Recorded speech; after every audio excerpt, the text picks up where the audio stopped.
Hello, কি ভেন্ডি চাষ করেছেন? পাম কোম্পানির 22-18। তো খুব ভালোই ফলন হচ্ছে তো। ভেন্ডি ভালো, এতে রোগ ব্যাধি খুব একটা নেই, তারপরে সাহেব রোগ নেই।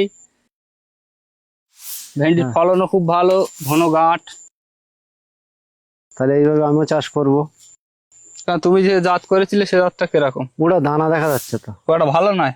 খুব একটা ভালো না। তাহলে এই জাত করবে সামনে এই বছর? জাত সামনে বছরে করবো। তা ভালো, আমার ভেন্ডি তো খুব ভালোই হচ্ছে, অসুবিধা নেই। সামনে বছরে এই জাতটা আমি নেবো তাহলে। গাঁটটা টুকু খুব ভালো হচ্ছে। এর গাঁটটা খুব ঘন, ফলনের দিক দিয়েও ভালো, সহজে ভাঙা যায় মাল, বাজারে চাহিদাও খুব বেশি, তাহলে ঠিক আছে, আমিও করবো লেদারির এই সঙ্গে ভেন্ডি। সঙ্গে বিক্রি। তাহলে এই ভেন্ডি আমিও করবো, ঠিক আছে। ঠিক আছে।